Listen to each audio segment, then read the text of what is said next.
Ed Livo at Dave Wilson Nursery, and here we are at the Fair Oaks Hort Center in the beautiful grape inventory that they have out here, and we're going to go talk to an expert on these grapes out here, Chuck Ingels.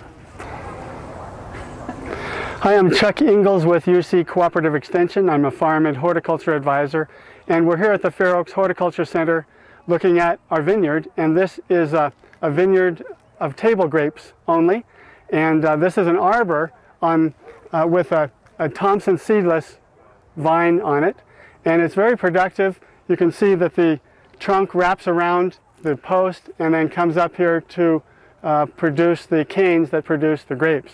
What we demonstrate here is cane pruning versus spur pruning. So Thompson seedless is always cane pruned.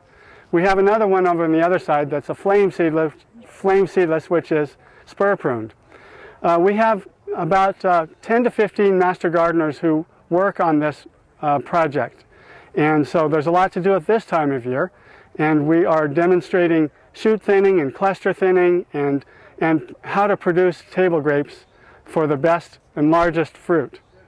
And these are our spur pruned grapes. And so we've produced in the winter, we produced spurs. We cut these canes down to 2 buds.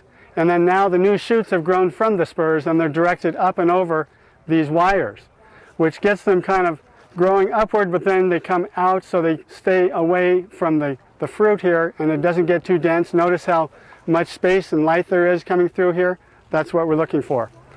And right now we're removing shoots where there's too many of them. We really only want about 2 shoots coming from each spur. So we're just pulling individual shoots that don't belong, that we don't want. For instance, here's one that just we don't need because there's already another one. Notice here's the cluster. There's 2 clusters on this one. And when we come along and do our cluster thinning, we'll remove one of those clusters and just leave one, so that the fruit on that one that are left are bigger. It's sort of like fruit thinning in an orchard. As well, we also remove the bottom of the cluster so that it becomes a round cluster. If you buy them in the store, you'll notice that instead of being nice and long, they're rounded, because in the field they remove the bottom portion, and that also helps the fruit to become larger.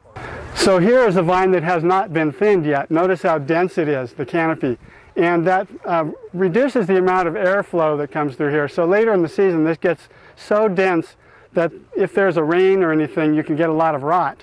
So by opening up the canopy, by removing shoots, and by doing leaf removal, which we'll do a little bit later, then we get better air circulation, and it's actually better fruit quality as well as less disease. And if you come down here, this has been thinned, and you can notice a big difference. See how much more open it is. And so we only have 2 shoots coming off of each spur, which we've left. We've removed all the other shoots. Much more open canopy, but still high production and large fruit. So these are cane pruned vines, and you can see the cane that we've left, which is last year's growth, left a long cane, because the theory is at the base of the cane you don't get shoots with fruit. Although you see fruit here right at the base of the cane, so it doesn't always apply. But that's the theory, is that if you spur prune this, then you would only have shoots that have no fruit. So the fruit generally grow out farther along the cane. That's why some varieties have to be cane pruned, and Thompson seedless is a classic example of that.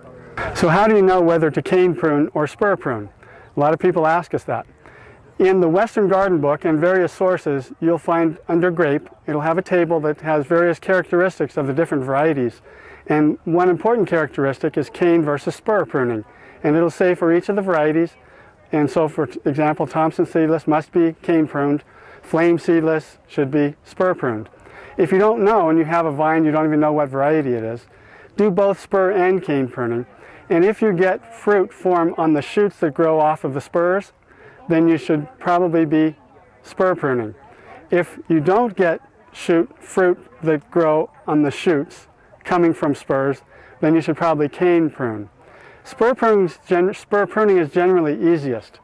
Cane pruning can be a little challenging, but a lot of people do cane prune successfully, so either way is fine, but just try to match it for the variety that you have.